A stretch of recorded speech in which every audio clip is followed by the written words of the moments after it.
Mari kita berdoa, saudara-saudara. Terima kasih Tuhan Yesus, hari ini kami masih diizinkan Tuhan hidup dan terus-menerus membangun iman kami. Ketika Alkitab dibuka, kami akan berjumpa dengan Tuhan sendiri dalam Sang Firman. Dan kami percaya apa yang Firman-Mu katakan, iman timbul dari pendengaran akan Firman, bukan dari yang lain. Itu sebabnya Tuhan, mari berikan hamba-Mu bahasa yang sederhana, supaya setiap kami mengerti, ubah logos jadi rema. Biar setiap kami dibangun di atas dasar yang teguh, yaitu Firman Tuhan Yesus Kristus, dan kami bertumbuh ke arah Kristus yang adalah kepala, sambil kami menantikan kedatangan Yesus yang kedua kali kembali untuk menjemput kami bersatu selama-lamanya. Amin, amin, amin. Puji Tuhan. Who Wants to Live Forever, itu satu hits yang pernah digaungkan oleh satu band legendaris yang bernama Queen. Dalam lagu itu ditanya, siapa yang mau hidup selamanya? Tentu tidak ada satupun dari kita yang mau hidup selamanya di bumi ini. Kita tahu dunia ini, bumi ini penuh penderitaan, ada banyak air mata, ada banyak pergumulan, ada kelaparan, ada pandemi, ada sakit penyakit, ada duka cita, ada kesengsaraan, ada peperangan. Itu sebabnya Tuhan Yesus menjanjikan kepada kita bahwa dunia ini memang bukan rumah kita. Dia naik ke surga, dia menyediakan satu tempat bagi kita, rumah Bapa yang kekal, di mana tidak ada lagi ratapan, air mata, dan kertak gigi, serta tangisan dan penderitaan. Haleluya. Dan sembari menantikan langit baru, bumi baru yang Tuhan sediakan, Tuhan janji kita akan dijemput dalam reuni besar, dalam harpazo, dalam rapere, dalam rapture, pengangkatan gereja. Gereja diangkat, yang masih hidup diangkat, dalam sekejap mata diubahkan, yang sudah mati dibangkitkan, dan bersama-sama kita kumpul bertemu dengan Tuhan. Tetapi sebelum hari itu terjadi, kita mengajar kita ada satu tokoh yang akan muncul, saudara, yang akan bangkit dalam percaturan politik global, saudara-saudara, yang akan muncul setelah pengangkatan terjadi. Nah, orang ini adalah si Antikristus. Nah, topik kita hari ini dalam seri pengajaran akhir zaman keempat, kita akan bahas Antikristus. Tetapi Antikristusnya ada dua macam, saudara ya. Satu, si Antikristus, kemudian para Antikristus atau banyak Antikris. Nah, 2 Tesalonika 2 ayat 3-8 berkata begini buat kita. Janganlah kamu, saudara-saudara, memberi dirimu disesatkan orang dengan cara bagaimanapun juga. Sebab sebelum hari itu, sebelum murka Tuhan tercurah, sebelum cawan murka Tuhan tercurah, sebelum tribulasi, haruslah datang dahulu murtad, dan haruslah dinyatakan dahulu manusia durhaka. Ada satu orang yang disebut sebagai dapat titel manusia durhaka, inilah si Antikristus, yang harus binasa. Ayat 4, yaitu lawan yang meninggikan diri di atas segala yang disebut atau yang disembah sebagai Allah, bahkan ia duduk di bait Allah dan mau menyatakan diri sebagai Allah. Kurang ajar ini orang. Ayat 5, tidakkah kamu ingat bahwa hal itu telah kerap kali kukatakan kepadamu ketika aku masih bersama-sama dengan kamu, dan sekarang kamu tahu apa yang menahan dia. Udah tahu belum, saudara? Nanti kita tahu setelah selesai pengajaran ini. Ternyata kemunculan si Antikristus itu ditahan oleh sesuatu atau seseorang, atau apa ya yang menahan dia, pertanyaannya. Sehingga, lanjut kita baca. Si Antikristus ini, ia baru akan menyatakan diri pada waktu yang telah ditentukan baginya. Karena secara rahasia, kedurhakaan telah mulai bekerja. Jadi kedurhakaan bukan cuma terjadi pada kemunculan Antikristus. Sejak Rasul Paulus menulis, sejak gereja mula-mula, sejak jemaat mula-mula, kedurhakaan sudah muncul di tengah-tengah jemaat. Kedurhakaan telah mulai bekerja, tapi sekarang masih ada yang menahannya.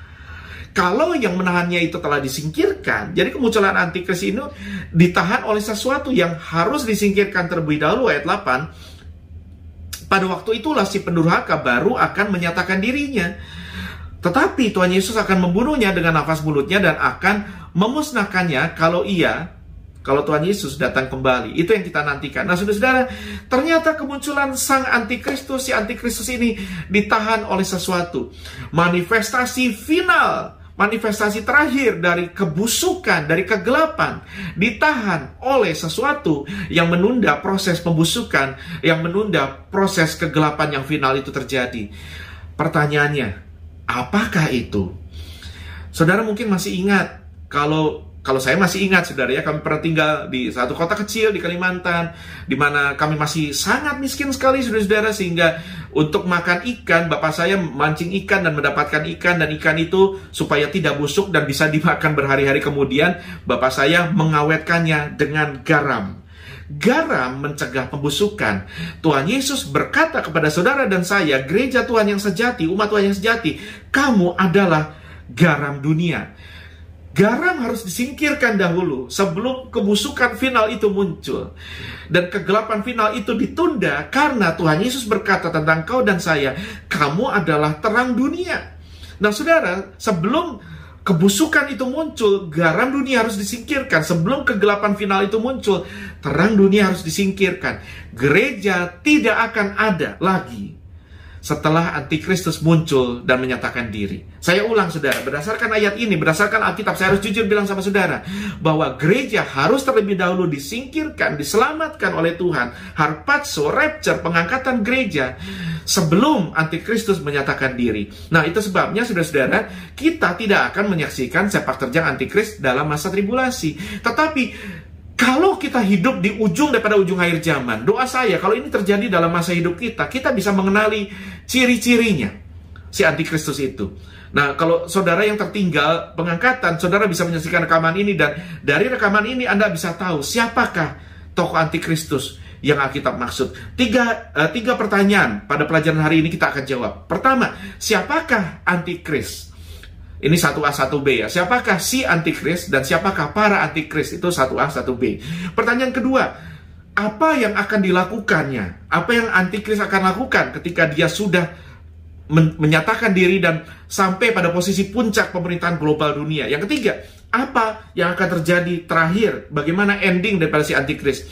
What will happen at the end to the Antichrist? Oke, kita akan jawab pertanyaan ini satu persatu dengan sangat singkat dan cepat. Saya berdoa saudara mencatat, atau kalau saudara terlewat, Anda bisa putar ulang rekaman ini, dan sambil Anda buka Alkitab dan baca banyak ayat referensi yang akan saya taruh di layar. Kita tidak akan baca semuanya karena waktu, tetapi Anda bisa baca, Anda bisa catat, Anda bisa lakukan pendalaman Alkitab pribadi di rumah. Nah, siapa kasih antikris? Ini 1A saudara ya. Si antikristus itu, kata Alkitab begini, akan muncul seorang antikris.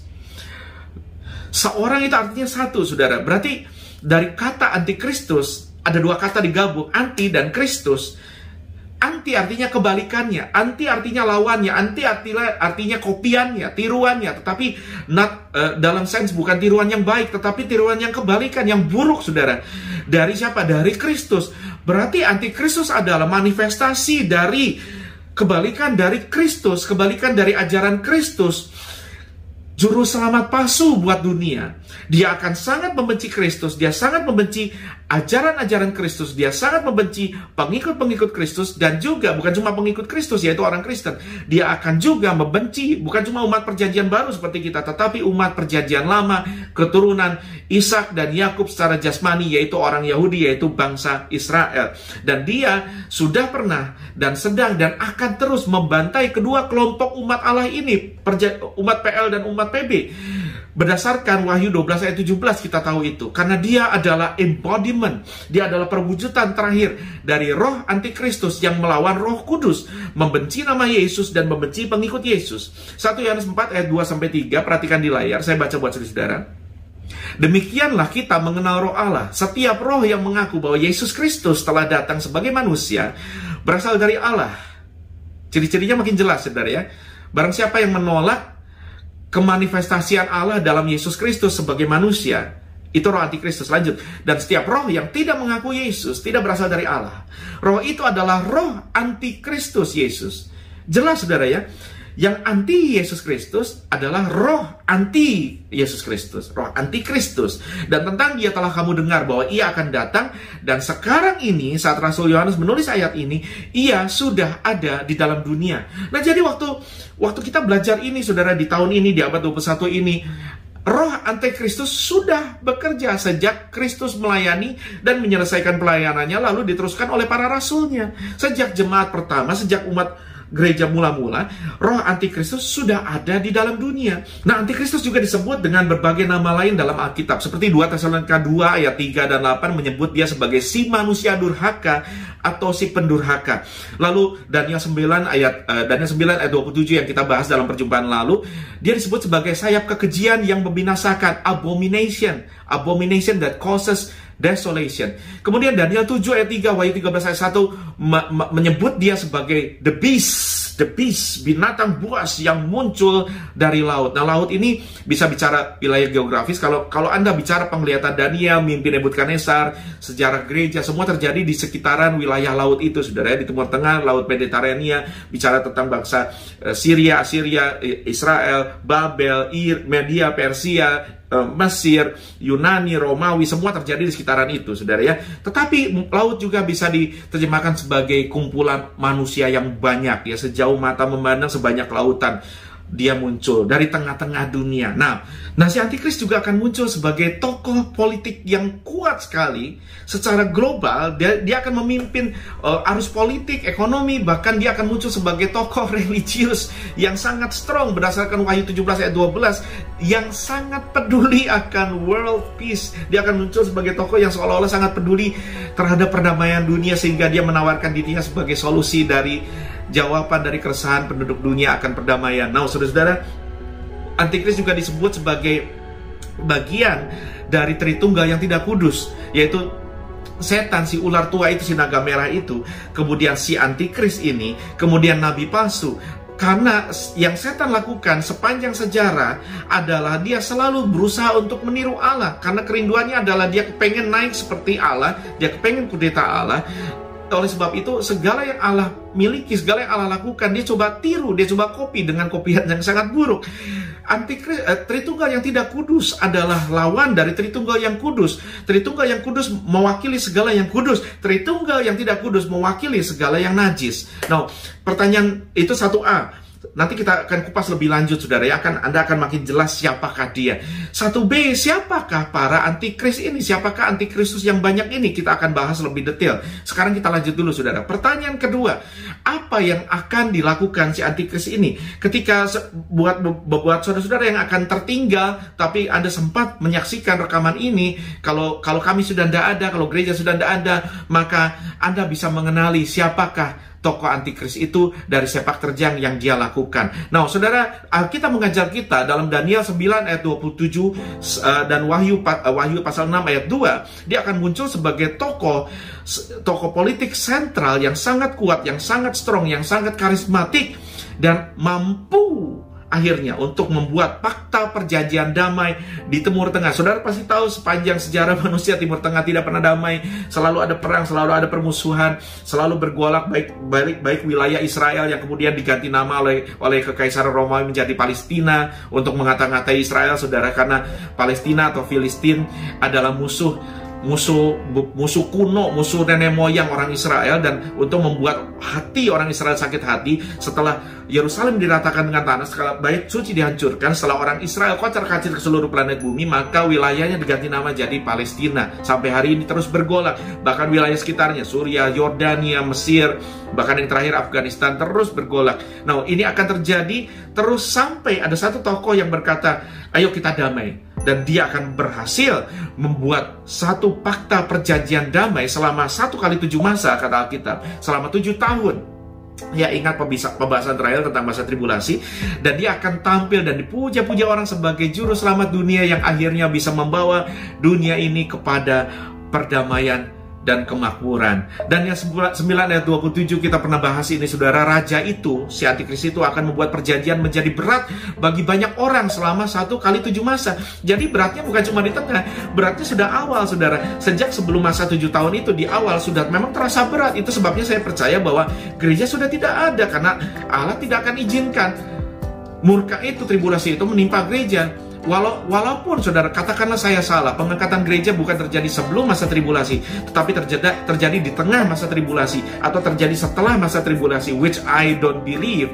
Sebagai orang Kristen, kita siap, karena keselamatan dalam Kristus Yesus itu jauh lebih mulia, jauh lebih mahal harganya dibanding dengan apapun. Kita tidak akan lepaskan itu. Ayat 9, Daniel 9:27 lanjut berkata gini, pada pertengahan 7 masa itu, si Antikris akan menghentikan korban sembelihan dan korban santapan, dan di atas sayap kekejian akan datang yang membinasakan sampai pemusnahan yang telah ditetapkan menimpa yang membinasakan itu, menimpa dia. Nah, perhatikan baik, ada kata korban sembelihan dan korban santapan.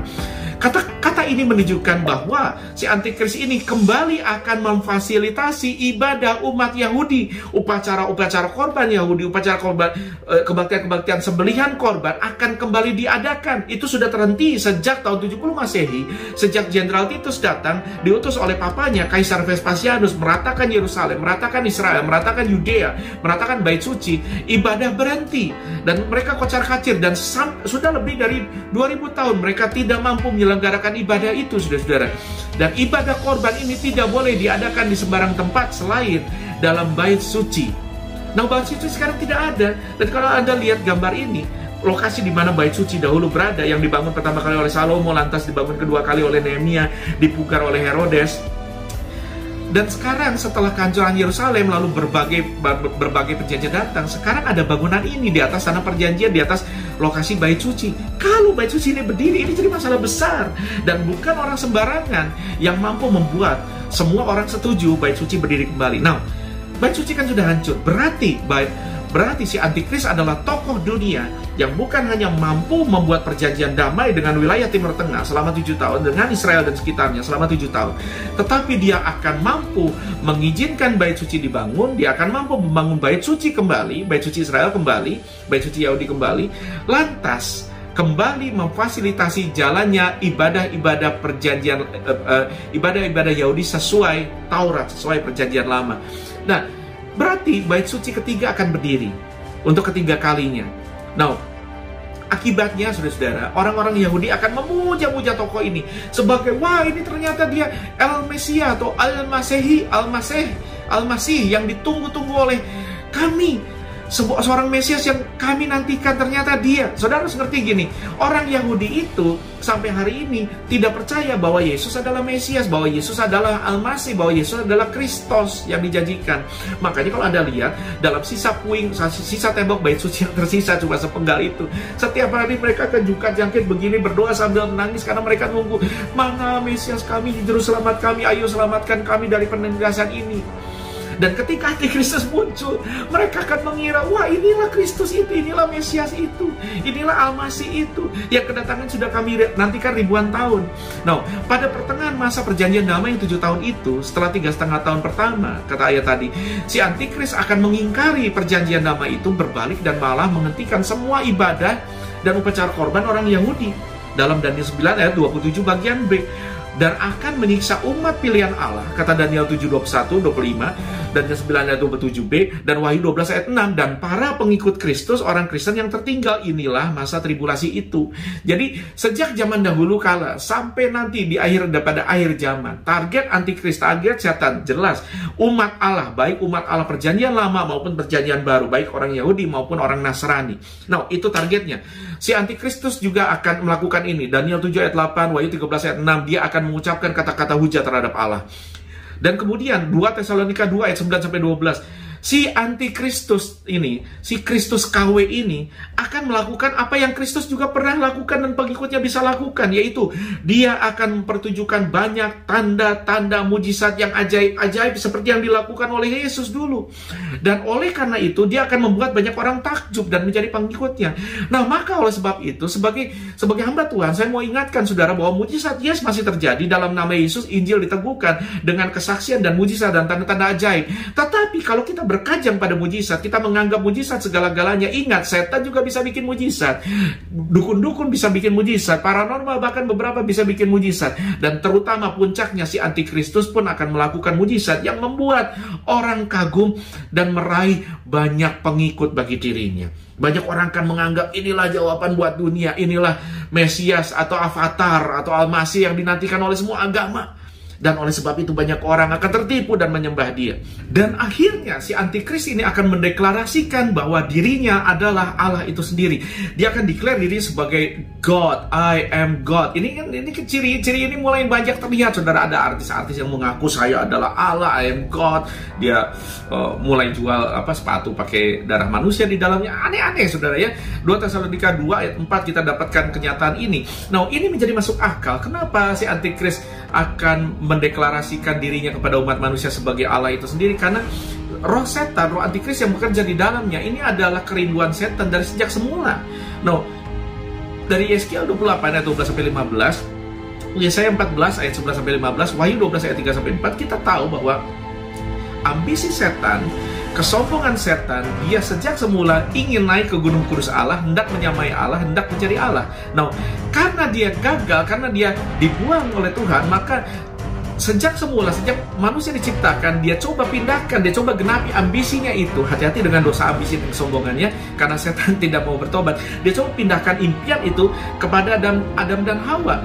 Dan pada akhir daripada akhir zaman, dia akan terus gapai, dia coba capai ambisinya itu untuk menjadi Allah lewat si Antikris. Dan akhirnya si Antikris akan memaksa semua penduduk dunia untuk menyembah dia, kata Wahyu 13 ayat 4-8, dengan cara, kalau kamu tidak mau mengenakan tanda saya di dahi dan tangan kananmu, maka kamu tidak mau sujud menyembah saya, maka kamu akan dikucilkan secara sosial, secara ekonomi. Dengan kata lain, orang yang menolak tanda Antikris di dahi, tanda Antikris di kanan, akan terkucil dari masyarakat, akan mati pelan-pelan dan mati kelaparan. Nah, endingnya, pertanyaan ketiga kita jawab, bagaimana endingnya si Antikris? Dari tadi kita sudah baca beberapa ayat dan kita belajar bahwa haleluya, si Antikris beserta setan, si ular, si naga merah itu, si ular tua itu, dan juga beserta si nabi palsu itu, Tritunggal yang tidak kudus ini akan dibuang ke dalam lautan api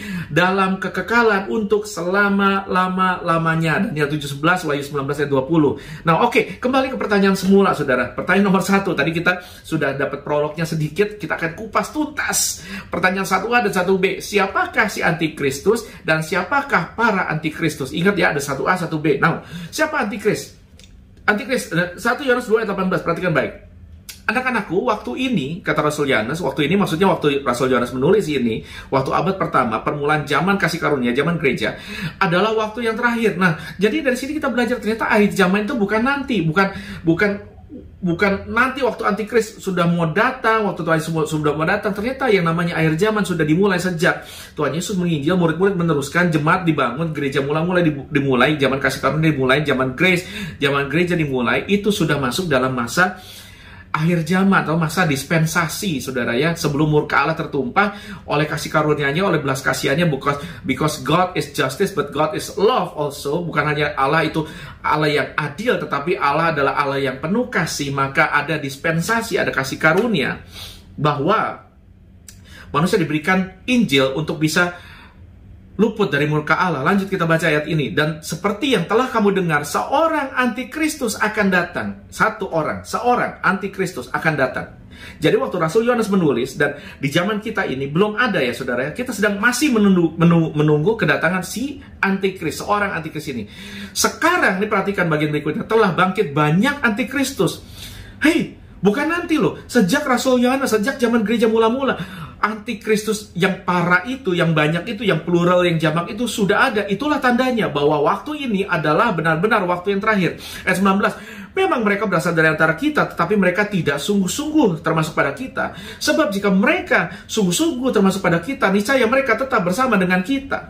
Tetapi hal itu terjadi supaya menjadi nyata bahwa tidak semua mereka yang akunya Kristen itu, yang ada di tengah-tengah jemaat itu, sungguh-sungguh termasuk pada kita. Nah, mari kita bahas, siapakah si Antikris? Tanda di awal kita sudah bahas bahwa si Antikristus adalah, tadi kita sudah bahas di awal, satu orang tunggal, single, yang sangat benci nama Kristus Yesus, sangat benci ajaran Kristus Yesus, sangat benci pengikut Kristus Yesus, orang-orang Kristen, dan juga sangat benci dengan umat perjanjian lama, yaitu keturunan Yakub secara jasmani, orang Israel, orang Yahudi ya. Oke, jadi jelas tandanya ya, makin paham ya saudara ya. Kenapa? Karena si Antikristus itu adalah embodiment, adalah perwujudan dari roh Antikristus yang senantiasa melawan roh Allah yang kudus, dan dia sudah pernah dan akan dan sedang dan akan terus-menerus membenci, menyerang, mencederai, mencelakai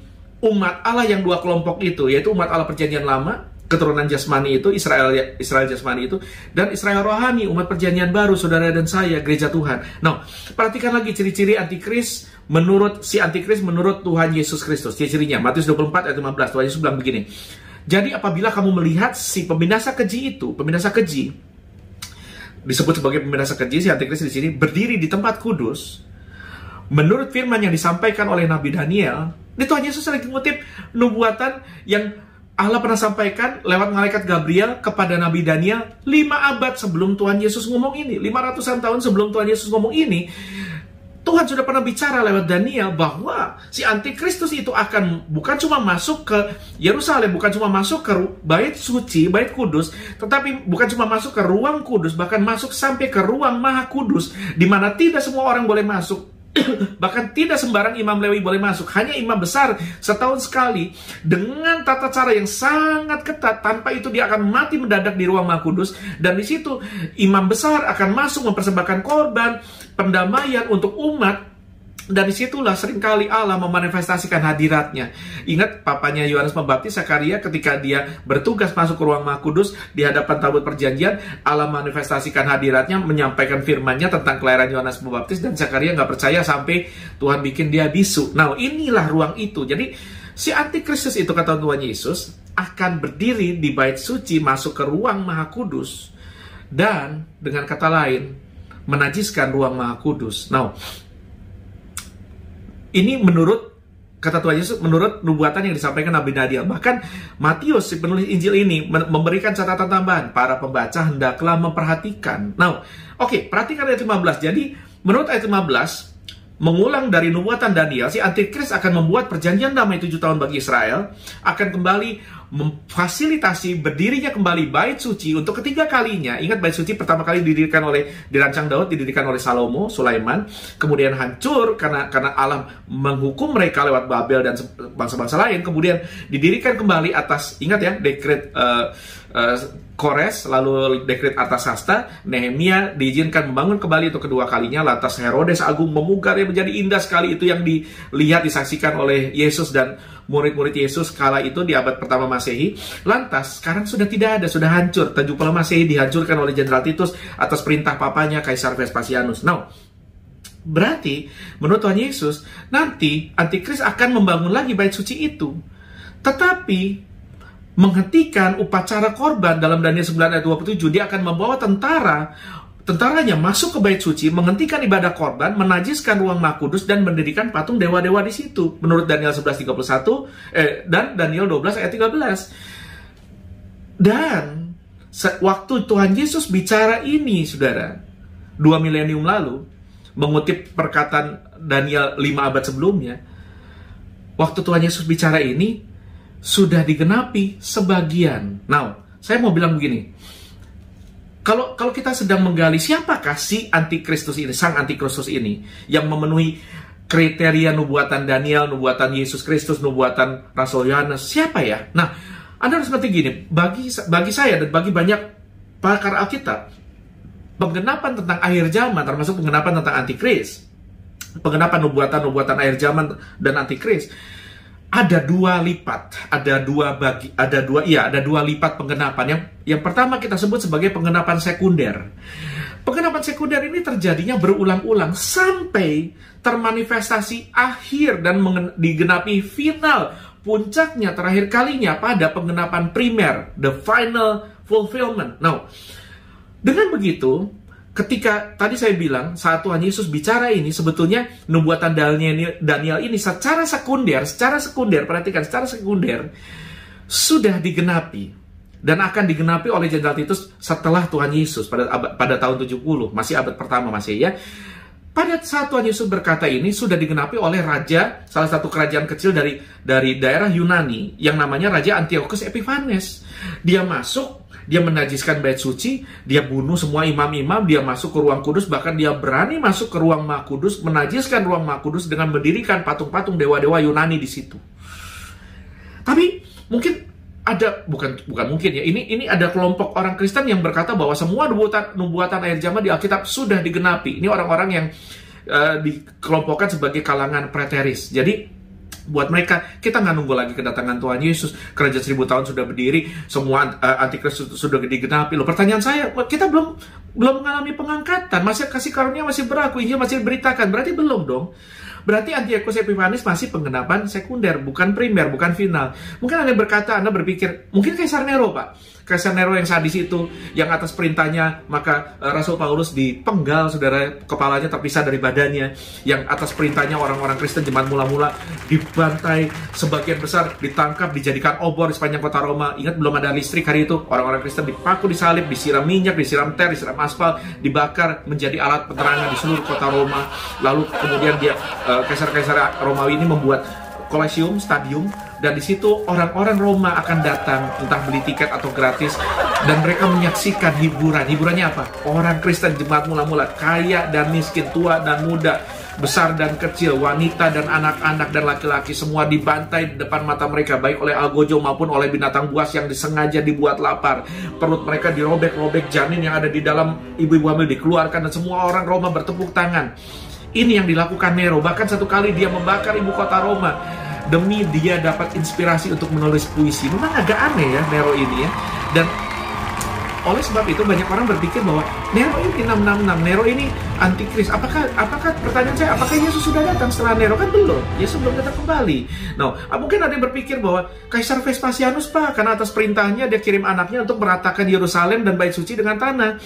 Atau mungkin Anda berkata, jangan-jangan Kaisar Titus, Pak, jenderal yang meratakan Yerusalem kemudian diangkat jadi kaisar. Dan karena ini, saudara, karena dia menyerang Yerusalem dan bait suci dipenuhi oleh emas, perkakasnya dari emas, dilabur semua temboknya oleh emas, maka menurut catatan Josephus Flavius, seorang sejarawan abad pertama, ketika Titus membakar Yerusalem, maka semua emasnya itu meleleh masuk ke celah-celah batu, dan digenapilah nubuatan Tuhan Yesus beberapa puluh tahun sebelumnya, ketika Tuhan Yesus datang ke Yerusalem beserta murid-murid, semua kagum, murid-murid bilang, wah keren sekali, bait suci mewah. Tuhan Yesus berkata apa? Nanti semua akan dihancurkan, tidak akan ada batu terletak di atas batu yang lainnya, semua akan diruntuhkan, digenapi. Ketika dia atas perintah Titus, bait suci dibakar, semua emas meleleh masuk ke celah-celah batu, tentara bongkar semua batunya, semua harta dijarah ke Roma. Dan di ibu kota Roma kita sudah lihat dalam pembahasan yang lalu, Titus setelah dia jadi kaisar membanggakan kemenangannya, dia bikin gerbang kemenangan Titus dan diarcakan di situ, dibikin relief bagaimana mereka membawa semua harta Yerusalem, harta bait suci, termasuk ada alat-alat perkakas kebaktian, ada menorah kekidian di situ, diarca, diukir di situ untuk menunjukkan bahwa saya berhasil mengalahkan umat perjanjian, Allah Israel kalah. Tapi jangan main-main dengan Tuhan Allah yang Maha Kudus, karena Anda harus ngerti sejarah mencatat Kaisar Titus hanya memerintah selama 2 tahun, 2 bulan, 20 hari, mati dalam umur yang sangat muda, baru 41 tahun. Jangan pernah kita berpikir bahwa kalau kita melakukan sesuatu melanggar kekudusan Allah, lantas kita can escape begitu saja. Hati-hati, apa yang kita tabur itu dituai.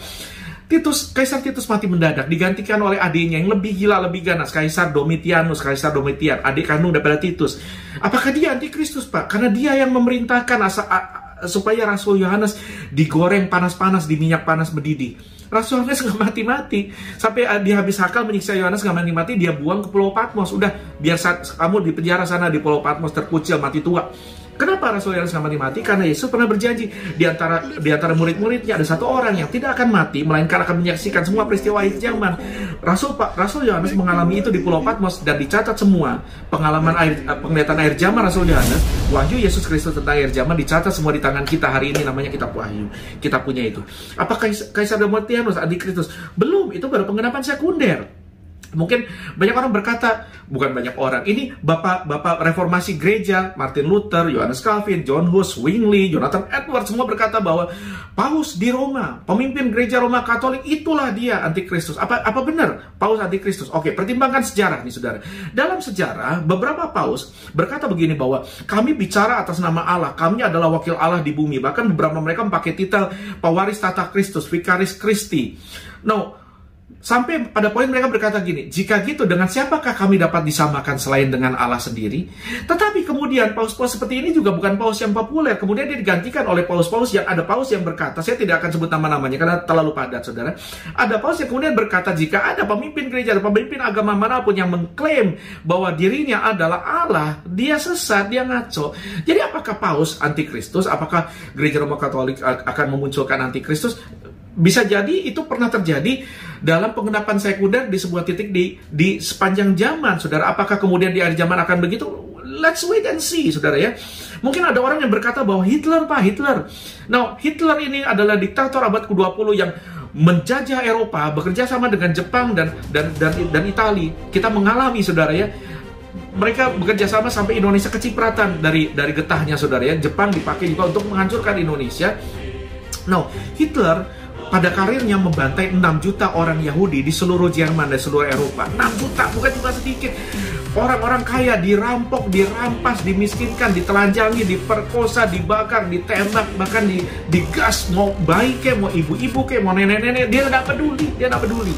Sepertinya setan, betul. Bahkan dia rubah gereja-gereja, dia rubah salib dengan pasang logo Nazi di situ untuk dia rekrut pengikut-pengikut baru, karena yang dewasa sudah direkrut jadi tentara. Kemudian yang bayi-bayi baru lahir dia didedikasikan, dibaptis bukan dalam nama Tuhan Yesus, dibaptis dalam nama Hitler di bawah swastika Nazi. Saudara, gila betul. Jadi apakah Hitler adalah penggenapan daripada si antikris? Bisa jadi penggenapan sekunder tapi belum primer. 6 abad setelah Rasul Yohanes menuliskan nubuatan tentang antikris, ada satu tokoh yang mengeluarkan ajaran menolak ketuhanan Kristus Yesus. Nih, kita sudah baca tadi dalam Wahyu 12 ayat 7, ayat 17, 1 Yohanes 4 ayat 2 sampai 3. Kita baca ada satu spirit ajaran yang menolak bahwa Allah menjelma menjadi manusia dalam wujud Kristus Yesus. Nah, ada keterangan tambahan dari Rasul Yohanes. 1 Yohanes 2 ayat 22 sampai 23 berkata begini, siapakah pendusta itu? Si antikris itu siapa? Kita ingat Tuhan Yesus pernah bilang, Bapa segala pendusta, Bapa dusta siapa? Setan. Nah, si antikris adalah perwujudan dari roh setan, manifestasi dari roh setan, dari roh antikris. Maka seperti bapaknya, Bapa segala dusta, setan itu, maka antikris adalah si pendusta itu. Siapakah pendusta itu? Bukankah dia yang menyangkal? Perhatikan ya, antikris ini spiritnya, perhatikan. Dia menyangkal bahwa Yesus adalah Kristus. Menyangkal Yesus ya. Dia itu adalah antikristus, yaitu dia anti sama Kristus Yesus. Yaitu dia yang menyangkal baik Allah Bapa maupun anak maupun Allah anak. Ayat 23. Sebab barang siapa menyangkal anak, maksudnya menyangkal Yesus Kristus, ia juga tidak memiliki Allah Bapa. Barang siapa mengaku anak, mengaku Yesus, ia juga memiliki Bapa. Tambahan deskripsi dari Rasul Yohanes 2 Yohanes 1 ayat 7. Sebab banyak penyesat telah muncul dan pergi ke seluruh dunia. Jadi bukan cuma ini sebuah ajaran dari seorang tokoh, tetapi ajaran ini oleh para pengikut yang disebarkan ke seluruh dunia. Sebab banyak penyesat telah muncul dan pergi ke seluruh dunia yang tidak mengaku. Perhatikan nih spiritnya ya. Ini jelas sekali, makin jelas. Anda makin ngerti siapa nih roh antikristus. Yang tidak mengaku bahwa Yesus Kristus telah datang sebagai manusia. Ini salah satu ciri atau tanda utama dari roh antikristus.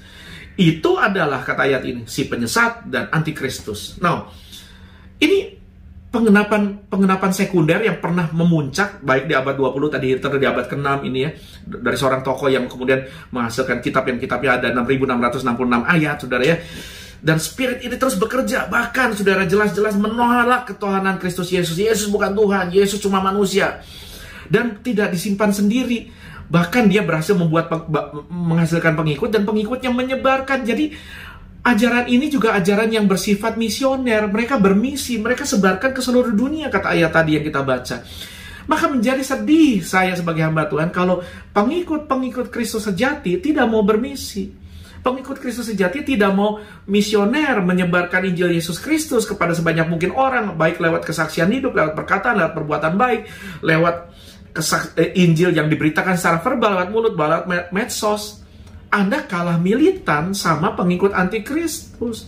Karena ayat ini jelas mengatakan bahwa sejak roh itu dimanifestasikan, mereka menyebarkan ajarannya ke seluruh dunia. Hey, pengikut Kristus sejati, what have you been doing?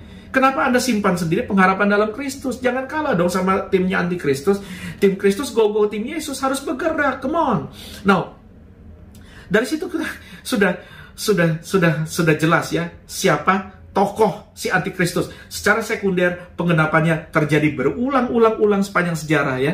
Ingat loh, abad pertama itu kata Rasul Yohanes sudah dimulai akhir zaman.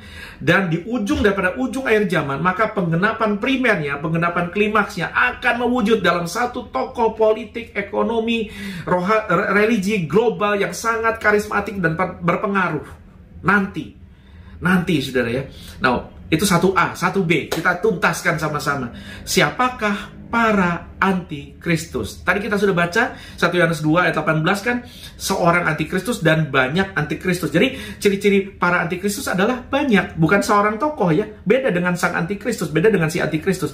Banyak antikristus itu ada banyak, ada plural, ada jamak, bukan satu orang. No. Dan keterangan tentang si para antikristus ini 1 Yohanes 2 ayat 19 tadi mengatakan bahwa memang mereka berasal dari antara kita. Oh, Rasul Yohanes bilang ternyata banyak antikristus ini, si antikristus jamak ini, plural ini, si para antikristus ini berasal dari tengah-tengah kita. Sudah ada di tengah-tengah jemaat yang digembalakan Rasul Yohanes sejak abad pertama. Sudah ada sejak permulaan zaman masa kasih karunia, masa gereja, masa grace. Sudah ada. Sampai terus nanti, sampai di ujung dan pada ujung akhir zaman. Rasul Yohanes lanjut mengatakan begini, tetapi mereka tidak sungguh-sungguh termasuk pada kita. Kelihatannya Kristen, statusnya Kristen, tetapi Kristen palsu. Kristen palsu. Sebab jika mereka sungguh-sungguh termasuk pada kita, niscaya mereka tetap bersama-sama dengan kita. Tetapi hal itu terjadi supaya menjadi nyata bahwa tidak semua mereka sungguh-sungguh termasuk pada kita. Mereka sudah ada di tengah-tengah umat Tuhan, di tengah-tengah gereja, sejak zaman Rasul Yohanes abad pertama. Dan akan terus ada di dalam gereja, di tengah-tengah orang Kristen, di tengah-tengah jemaat Kristen, sampai akhir zaman. Ngeri ya saudara ya.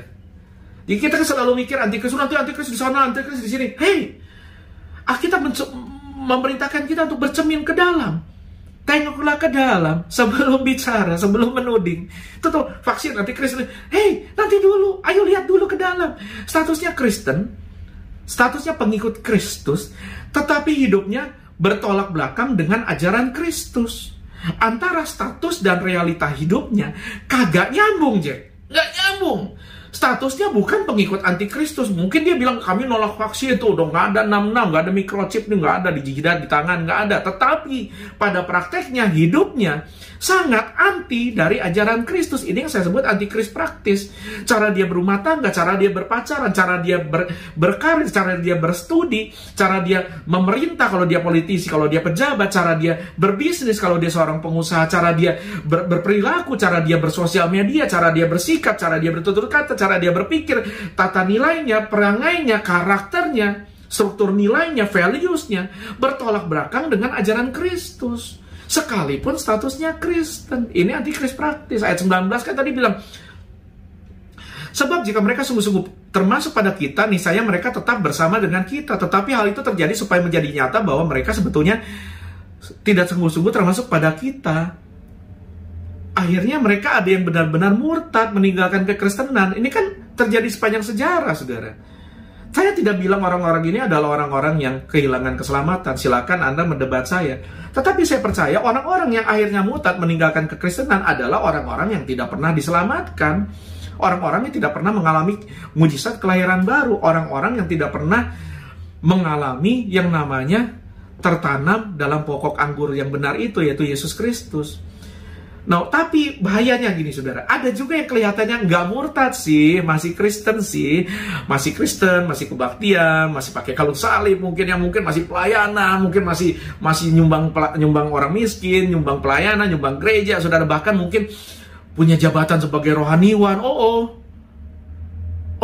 Tapi hidupnya sama sekali nggak Kristus, sama sekali nggak Kristen. Saya buktikan 2 Yohanes 1 ayat 9 berkata begini, setiap orang, ini bicara para antikristus, banyak antikristus. Setiap orang yang tidak tinggal dalam ajaran Kristus, tetapi yang melangkah keluar dari situ, melangkah keluar dari ajaran Kristus, tidak memiliki Allah. Barang siapa tinggal dalam ajaran itu, ia memiliki Allah Bapa maupun Allah Anak. Nah, perhatikan baik. Setiap orang yang tidak tinggal dalam ajaran Kristus, tetapi melangkah keluar dari ajaran Kristus, artinya begini, ini bukan berarti orang ini keluar dari gereja. Mungkin masih jadi warga gereja. Ini bukan berarti orang ini murtad terus nggak Kristen lagi. Ini adalah orang-orang yang ngakunya Kristen, tetapi hidupnya, perilakunya, wataknya, karakternya, cara berpacarannya, cara berumah tangganya, cara bisnisnya, cara usahanya, cara karirnya, cara studinya, cara sekolahnya, cara kuliahnya, cara bergaulnya, cara menikmati entertainmentnya, nggak ada dipilih-pilih. Pokoknya semua suka-sukain sendiri. Ini namanya nggak nyambung. Hidupnya katanya pengikut Kristus, tetapi tidak sejalan dengan ajaran Kristus. Nggak nyambung, nggak sesuai dengan Alkitab. Tidak memiliki Allah dan tidak tinggal dalam ajaran itu, ya tidak memiliki Bapa maupun Anak. Tambahan deskripsi dari Rasul Yohanes 1 ayat 5-6 berkata gini, dan inilah berita yang telah kami dengar dari dia, dari Yesus, dan yang kami sampaikan kepada kamu, Allah adalah terang dan di dalam dia sama sekali tidak ada kegelapan. Jika kita katakan bahwa kita beroleh persekutuan dengan dia, kita adalah Kristen, pengikut Yesus, namun kita hidup dalam kegelapan, kita berdusta, bohong, dan kita tidak melakukan kebenaran. Ngakunya anak terang, hidupnya masih gelap, serupa dengan orang-orang dunia yang gelap. Entertainmentnya suka yang gelap-gelap, yang nggak ada hubungannya dengan sang terang. Aduh, goal hidupnya tidak mau menjadi serupa Kristus. Nanti kita akan teruskan di ayat berikutnya. Perhatikan ayat ini, 1 Yohanes 2 ayat 3-6. Dan inilah tandanya bahwa kita mengenal Allah. Ngaku kenal Allah, ngaku orang Kristen. Oke, ini tandanya, yaitu jika kita menuruti perintahnya. Orang yang lahir baru, yang hati dan jiwanya baru, kesukaannya adalah melakukan perintah Tuhan. Saya bingung dengan orang-orang Kristen yang ketika dikoreksi, termasuk saya, misalkan saya dikoreksi jemaat ini, saya nggak bisa berkata, saya hamba Tuhan, saya lebih ngerti teologi, saya lebih ngerti Alkitab dari kamu anak kemarin sore. Dan kalau secara Alkitab, secara perintah Tuhan terbukti bahwa saya salah, saya keliru, dan itu sah dibuktikan, itu valid dibuktikan bahwa saya dan saudara melanggar, lantas kita tidak terima, kita marah, kita tersinggung, kita terluka, ya kita antikris. Dan orang-orang muda ini akan menganggap bahwa ya hidup Kristen ya pokoknya Kristen agama saya mau hidup mah semua saya aja, sama seperti kayak orang dunia kebanyakan, sama kayak orang-orang di medsos kebanyakan. Buat mereka, buat orang-orang gini, Alkitab adalah suggestion, bukan komen. Ini cuma saran, cuma dokumen agama, bukan perintah. Jika kita dalam Allah, kita menuruti perintahnya. Yang 4, barang siapa berkata, aku kenal dia, aku kenal Yesus, tapi tidak menuruti perintahnya, ia adalah seorang pendusta, dan di dalamnya tidak ada kebenaran. Tetapi barang siapa menuruti firman-Nya, dalam orang itu sungguh sudah sempurna kasih Allah. Dengan itulah kita tahu bahwa kita dalam dia. Sudah sempurna kasih Allah. Gini loh, kita kan ditebus dari ketidaksempurnaan. Kita orang berdosa semua, kita brengsek. Dan target Allah menebus kita lewat Kristus Yesus adalah supaya kita kembali dalam kesempurnaan sebelum Adam dan Hawa jatuh dalam dosa. Nah, kesempurnaan itu adalah perjalanan, bukan titik. Perjalanan, bukan titik. Kasih Allah yang sudah menebus kita akan terus mengerjakan pekerjaan kesempurnaan itu dalam kita. Sehingga kalau saudara hari ini tidak sempurna, saudara masih jatuh bangun dalam dosa, masih bikin kesalahan, grafik Anda nggak perfect begini ya. Dan yang pasti nggak stagnan, apalagi turun. Grafik Anda ya naik turun, tapi makin lama makin tinggi. Maka terbuktilah bahwa Anda adalah orang Kristen sejati di dalam Yesus. Ada pergulatan batin waktu Anda gagal hidup kudus, jatuh dalam sebuah kesalahan, jatuh dalam sebuah dosa. Itu mengusik hati kita. Itu membuat kita terganggu dan membuat kita berduka, sama seperti duka yang dirasakan hati Allah. Kita berduka karena apa yang membuat dia berduka, bukan karena berduka karena apa yang membuat hati kita berduka.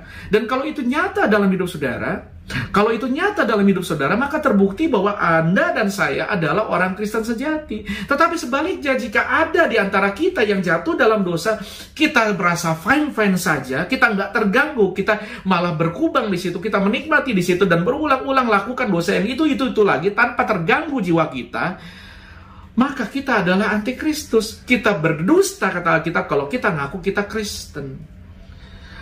Ayat 6 itu lanjut berkata gini, bahwa barang siapa mengatakan bahwa ia ada di dalam dia, ada di dalam Yesus, ia wajib hidup sama seperti Kristus telah hidup. Goal setiap orang Kristen sejati, ini bukan goal orang antikris ya, bukan para antikris. Goal orang Kristen sejati adalah bukan mau jadi sama seperti pendeta A atau pendeta B, mau jadi sama seperti Britney Spears atau Blackpink. Bukan.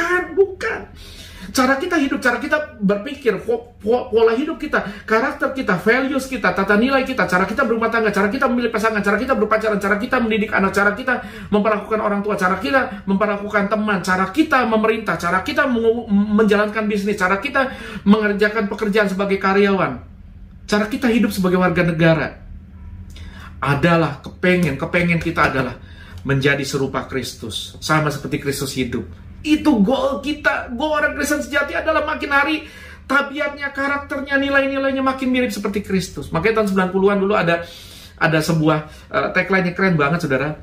What would Jesus do? WWJD.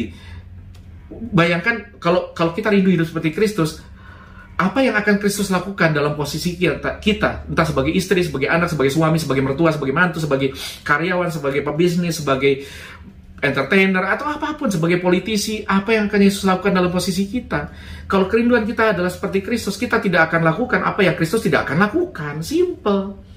Akankah Kristus curang dalam berdagang? Akankah Kristus korupsi dalam bekerja? Akankah Kristus berzina dalam pacaran? Akankah Kristus tidak memperlakukan keluarga dengan baik dalam berumah tangga? Akankah Kristus menusuk temannya dari belakang dalam pergaulan? Kan enggak.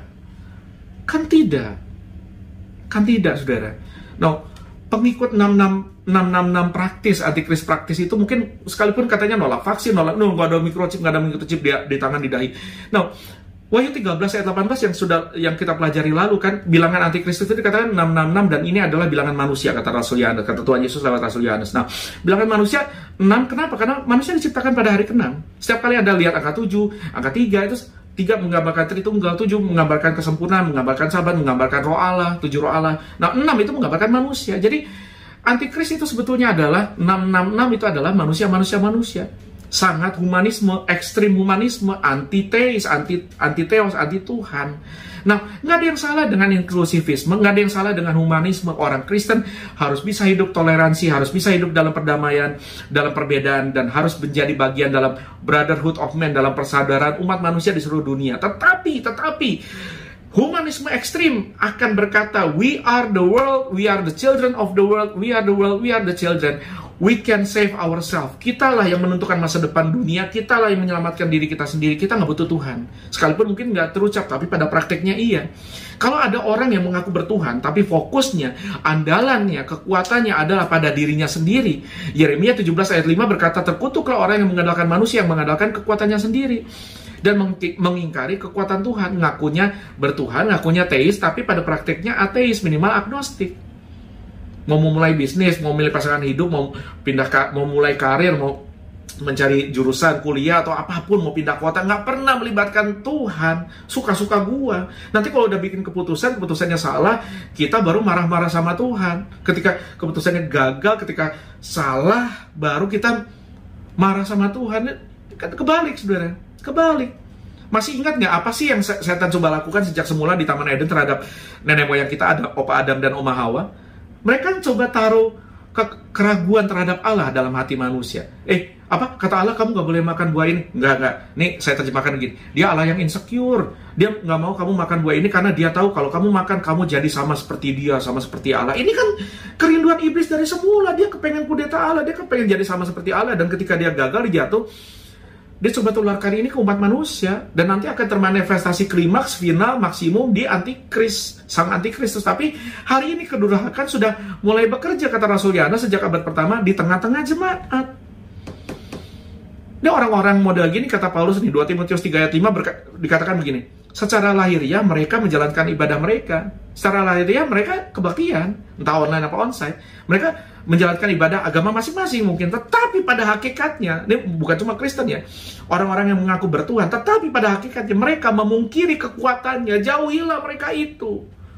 Jadi antara agama dengan hidup sehari-hari nggak nyambung, antara iman dengan pengakuan iman dengan hidup sehari-hari nggak nyambung. Hidup sehari-hari Senin sampai Sabtu hidupnya kayak anak, hari Minggu kebaktian di gereja hidupnya seperti anak Tuhan. Senin sampai Jumat, Senin sampai Sabtu hidupnya kayak anak setan.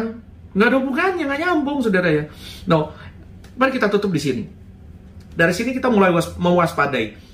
Siapa si antikristus itu? Sepanjang sejarah kita lihat penggenapan sekunder berulang-ulang, dan primernya nanti dalam tokoh itu. Saya berdoa kita udah nggak ada waktu dia menyatakan diri, karena Alkitab janji begitu. Gereja disingkirkan sebelum dia menyatakan diri. Tetapi yang kedua, mari kita awas-awas. Mari kita nggak usah nuduh orang lain. Dari firman ini saya berkaca atas diri saya, saudara berkaca atas diri saudara. Jangan jadi orang Kristen yang nggak nyambung antara pengakuan hidup kita sebagai umat Kristen dengan ajaran Kristen, dengan ajaran Kristus. Jangan jadi antikris praktis.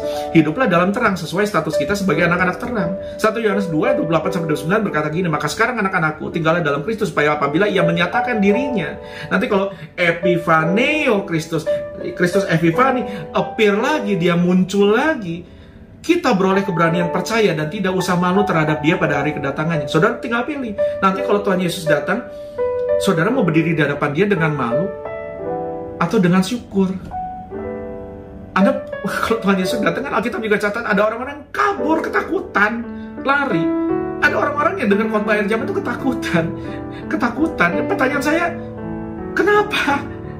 Tetapi orang-orang yang di dalam Tuhan semakin dekat dengan penggenapan di mana Kristus akan kembali menyatakan dirinya, kata ayat ini, dia semakin kangen. Tuhan kapan ya? Tuhan kapan ya? Kapan Tuhan? Tak lama lagi Tuhanku datanglah, bawa saya masuk sana. Itu lagunya, itu jeritan hatinya. Dan ayat 29 katakan gini, jikalau kamu tahu bahwa ia adalah benar, Yesus adalah benar, kamu harus juga tahu bahwa setiap orang yang berbuat kebenaran lahir daripadanya. Orang yang mengalami kelahiran kembali, born again, kelahir baru dalam Kristus Yesus, hidup dalam kebenaran. Sekalipun gak sempurna, ingat kesempurnaan itu perjalanan. Hanya karena engkau gagal hari ini, bukan kegagalan esok hari. Selama pergulatan batin itu nyata, dan kau bisa minta ampun sama Tuhan, dan kau terus bisa bangkit lagi, jalan lagi sama Tuhan, Anda Kristen sejati.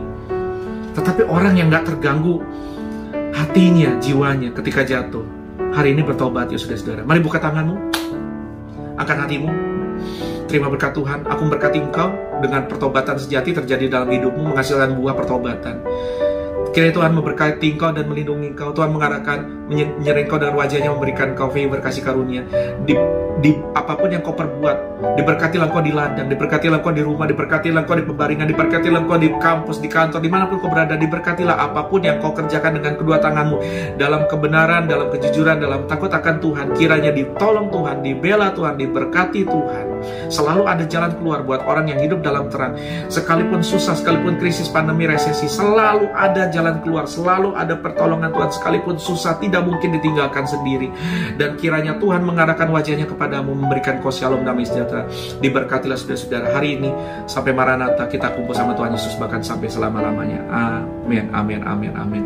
Saudara-saudara, jika sudah diberkati oleh pemberitaan firman Tuhan hari ini, jangan lupa klik like, jangan lupa subscribe, dan taruh komentar supaya artificial intelligence dari YouTube bisa mengenali bahwa tayangan ini memberkati, direspon oleh banyak orang, dan dia akan makin rekomend channel ini atau tayangan ini kepada banyak orang di page YouTube mereka. Dan kalau sudah ada berkati, jangan lupa bagikan. Saudara-saudara mau mengembalikan persembahan perpuluhan, silakan kirimkan persembahan saudara ke nomor rekening berikut, nomor rekening gereja, bukan nomor rekening pribadi. Ini betul-betul milik gereja. Dan jika saudara bukan jemaat gereja ini, saya betul-betul memohon saudara taburlah, persembahkan kembali persembahan Anda kepada Tuhan di rumah Tuhan, di mana Anda tertanam, di mana Anda menerima pengembalaan yang baik, didoakan, diajar dengan baik, menikmati selama ini pengajaran firman Tuhan yang baik dari hamba-hamba Tuhan di sana. Tuhan Yesus berkati. Sampai ketemu dalam episode mendatang. Maju terus dalam Tuhan. Amin.